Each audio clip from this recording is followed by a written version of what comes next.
Hello students, JMS 200, Fall 2026. Stuff due Thursday, September 3rd. Stuff due Thursday, September 3rd on downtown. This is Professor Arsenault, Gorilla Elvis, downtown for Comic-Con.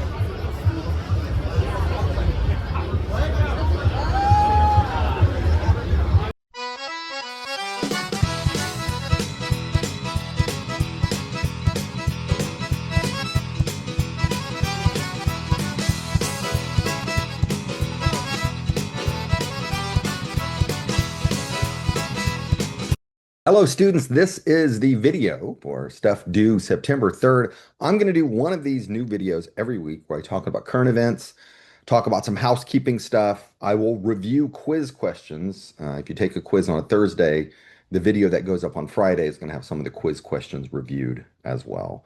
So if you're wondering, why is there an assignment on Canvas called Stuff Due Thursday, September 3rd, and there's nothing there? Arsenault, fix it. I'm fixing it right here. Okay.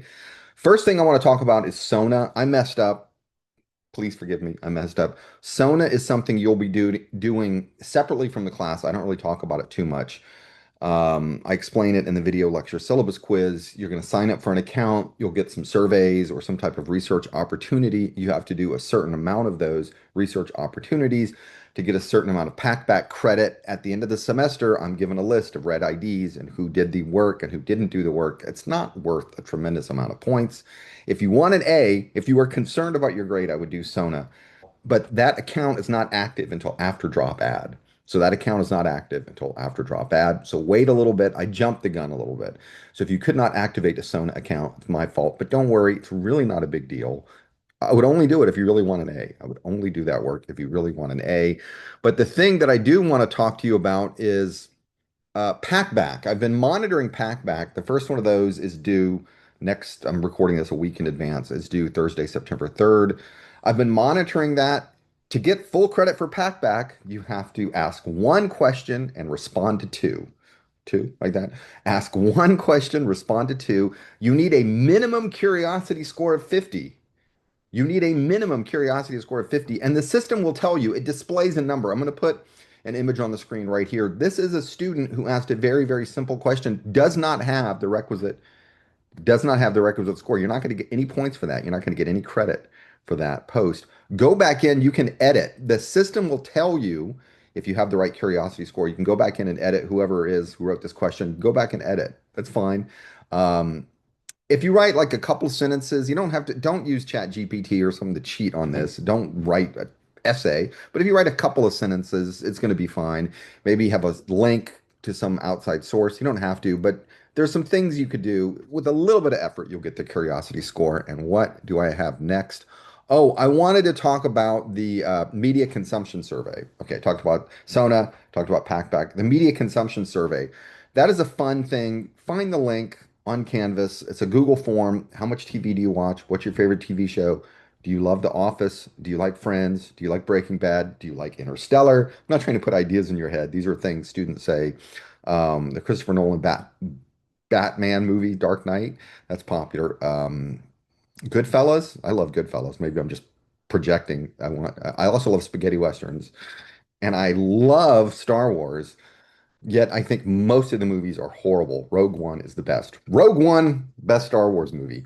Okay, now what else do I have coming up? Yeah, I just want to get that Avengers thing in the background, Doomsday there. Yeah, you can kind of see some of the spectacle.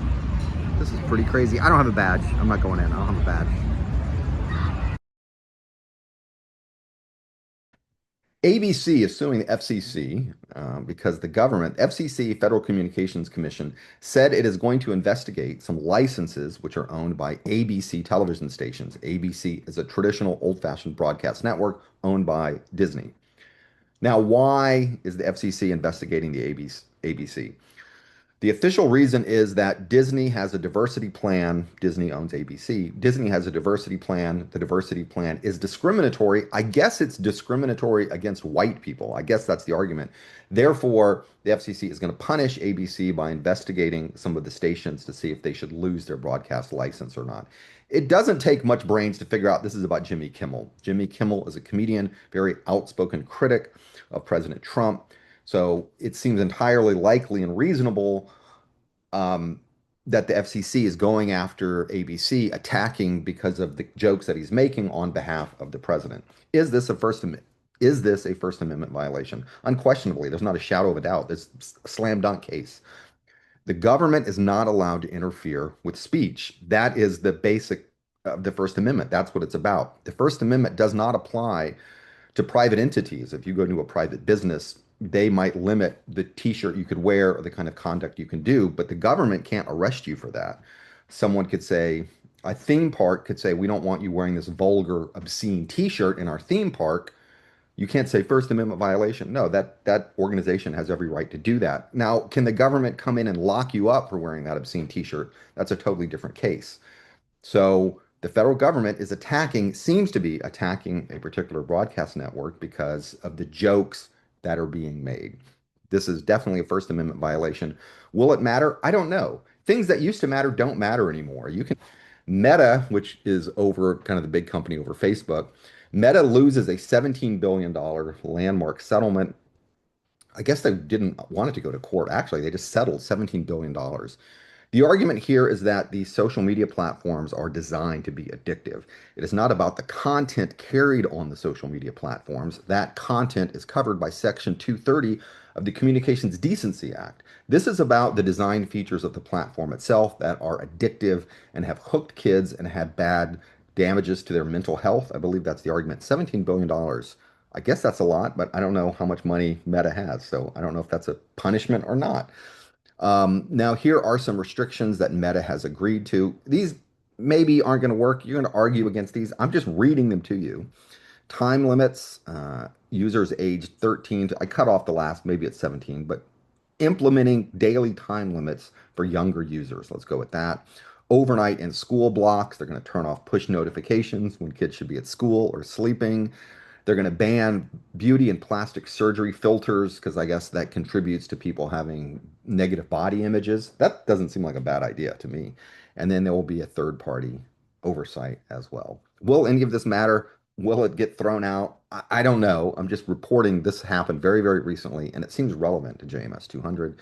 Now, this case, I'm going to spend a moment here. I don't want to take up too much time, but this is about defamation. This 22-year-old college basketball player for University of Alabama. New York Times uses an unnamed source to say he was at the scene of a murder. He was not. He sues for defamation, saying his reputation has been damaged. Actually wins the case, actually does win the case. The reason that I find this interesting is that there's something called actual malice. If you are a public figure, like a politician or a famous celebrity, if a mistake is made in information about you, generally the media outlet is completely exonerated. It's they're generally you have to prove that the mistake was made deliberately on purpose with some malice and some negative intent. Like if I said Tom Hanks ate in Santa Monica last night when he really ate in Albuquerque, he can't sue me unless he knows that I knew that was wrong and I'm deliberately trying to hurt him. Generally, when small mistakes are made, the mistake is corrected, and the New York Times had already corrected. They corrected the story, but nonetheless, this man, Kai Spears, was not deemed to be a public figure. I would think that a college basketball player at a big school like University of Alabama would be a public figure. The court said he's not a public figure. Therefore, the barrier for this man to prove defamation, you don't have to prove actual malice now, right? The barrier was lower. So that's an interesting case right there.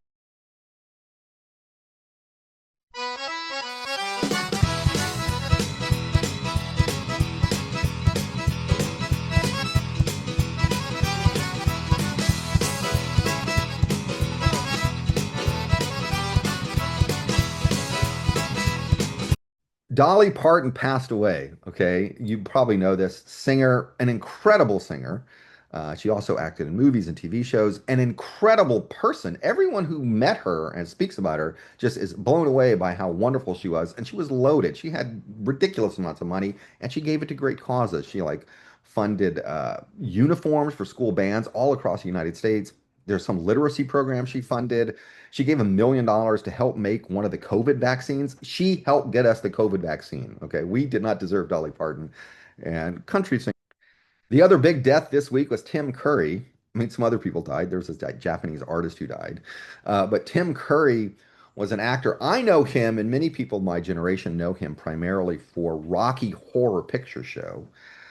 He's been sick last couple of times I saw him on TV or in a documentary. He was in a wheelchair, so I think he was. This was not a surprise. Dolly Parton was a surprise. Tim Curry was not a surprise. If you've never seen the Rocky Horror Picture Show, you definitely should see it. He plays a sweet transvestite from transsexual Transylvania. That's a lyric to the song. I'm not saying that. Those are the lyrics to the song he sings. I'm a sweet transvestite from transsexual Transylvania. Pretty shocking in the 1970s. This was a stage show and then it became a movie. Pretty shocking.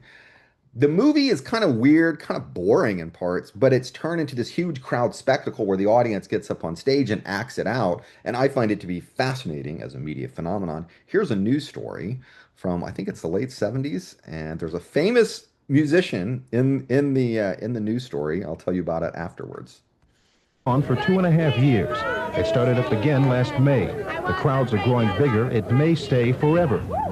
Let me ask you a question. Oh, ask me one. Why have you seen the movie 61 times? Because I'm a devoted Rocky Horror Picture Show freak. I mean, devotion has its limits. I mean, 60 is enough. One more time. See, I wouldn't have known about the show. I came to the show one time. It was a regular feature, and I saw the previews of the Rocky Horror Picture Show, and, you know, instant love affair. This is an excellent movie. It really is. And It's a cult film. we're all quite normal, really. Now, if you had to prove that, how would you go about doing that? I mean, in the spur of the moment. Show up tomorrow afternoon, dressed in our little KC pig shirts and our blue jeans. That'd be normal. That'd be normal. I guess for the normal St. Louis KC fan, yes, it would. When they enter the theater, you know they've entered. The police department, everybody in the area just feels that it's a good thing for the area here. Let me ask you a serious question. If your son or your daughter walked up to your theater dressed like that, what would you do? My son and my daughter both work here. If I thought that it was a bad influence on them, I wouldn't let them work in the box office or behind the counter, you know. If they wanted to do like what some of these people do with the dressing up, I'd have to think about that. The movie, like these people, wants to shock you, repulse you, as one lady put it, particularly if you're a redneck. Oh, there's one more thing you should know. I mean, you run up and down the street dressed like this, people are going to be shocked. Yeah, they would. Michael Brown for Newsbeat and University City. Here and do this. I mean, you couldn't do this every day. You just come down here and act strange. Then you How go many home. times have you seen the movie? This is 30. 39 for me. I mean, I'm just still a novice at it. You get attention, I'll say It's that. like getting hit between the eyes with a 2x4, you know? You see it? Huh? Well, everybody has to have an Why outlet. don't we try it sometime? Why don't we go out there and see what it's like? If you haven't done it, how would you know? I've seen you in some taverns where Worse they do than that. looking worse than that. Right. Let's talk about baseball, all right?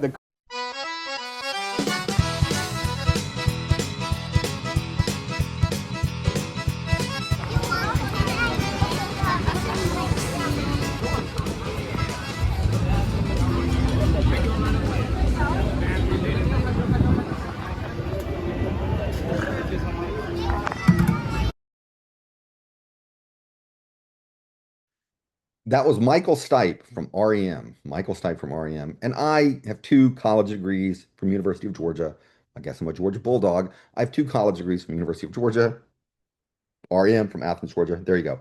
Now I'm going to talk about some packback comments. I already said you got to get that curiosity score. Now you know you have to get that right curiosity score. And if I showed your question earlier, please don't feel embarrassed. I'm just trying to educate people. You have plenty of time to fix that. Someone had written a question that had like a curiosity score of 6. Never seen anything that low. You got to write, you got to get at least a 50. But there was a thing on Packback about what is your major, or what do you want to do with your major, or what made you choose your major, or what you can do after college. Put those ideas out of your head, okay? I believe that college is a time to expand your mind. Study something you might not ever study ever again while you still have the opportunity. Try and discover, learn things. You don't have to study topic X and then do job X. So many people study one thing and do something else. My wife now is a filmmaker, does documentary stuff. She studied anthropology. She does documentaries, so maybe anthropology, documentary is not that different. But the point is that you could get a philosophy degree and sell real estate. Okay, you can get a history degree and be a rocket scientist, or vice versa. Okay, If you're smart and intelligent, if you know how to read a complicated book and summarize it quickly and easily and identify the key points and relay that to someone, you're going to succeed in whatever job you want, right? So don't get so hung up on what you should study in college. I like it when people study in the School of Journalism and Media Studies because I think you learn how to be a great communicator and you get to talk about interesting, fun pop culture topics and things. But don't get so hung up. You're too young to get hung up on what is my career going to be. You probably change a couple of times. I love this question. Osman? I'm trying, okay? At what point does sitting in an open garage stop being inside and start being outside? Who gets to decide where that line is? I'm with you. What is inside? What is outside? All the restaurants and cafes and everything during COVID, y'all remember COVID. It wasn't that long ago. Especially I live kind of near La Mesa, near Lake Murray. This Italian restaurant puts like tables outside because you couldn't go inside, so people are sitting outside. They put walls up around the cafe. They put a roof on it, and I was thinking, how is this an outside restaurant? They built walls around it. I guess the walls are a little more open. You could feel the wind, so I guess but this your question made me think of that. If you're sitting in a garage, the door's open, I would say you're still inside. I don't think you're outside. Now, if you're sitting right in front of the garage door, then you're outside. What if you're sitting on the line? That's a good question. I don't know. Is a hot dog wear pants? Does the Pope in the woods? Okay. Mason, why are you talking about death row? Mason, what the heck is this? What would your death row meal be? I picked it, so it's an interesting question, but it is an odd question. I don't know what I would say. Maybe fried chicken. I love fried chicken, mashed potatoes, a big salad with big chunky tomatoes and cucumbers and blue cheese, or shrimp cocktail followed by a steak would also be good. But probably my favorite meal would be my wife's cooking. Uh, some morgi kasalan, that chicken curry, if you had to translate in English, morgi kasalan with chaval, which is rice, a nice thick, heavy dal, which is like lentils or dal, maybe some kachumar, which is kind of like a pico de gallo. In Desi cooking, Desi means like from South Asia. They have this thing called kachumar, which is pretty much like pico de gallo. There's definitely some overlap going on there. So you got the kachumar, you got the dal, you got the murgi kasalan, you got some chaval. That's probably enough right there. I mean, there could be some aloo gosht, there should be some tomato gosht, there could be some bindi, that's okra. But I think the first thing I described to me, that would be the perfect meal. Hope that answers your question. You are done with me now. There'll be one question. There'll be one more question. Then after the question, I'm going to throw a little lanyap, a little something extra in there. Someone on that Google Media survey form said they like Led Zeppelin. Or maybe I'm just imagining someone said Led Zeppelin. I'm going to play something related to Led Zeppelin. After you answer the question, you can leave. You could take off. You could go do whatever you want. Or if you're interesting, open-minded, you want to see a cool little video, and I think it's like an 8-year-old Japanese kid playing drums to Zeppelin. If you want to see an 8-year-old Japanese kid playing drums to Zeppelin, stick around for the video, but you don't have to after the question.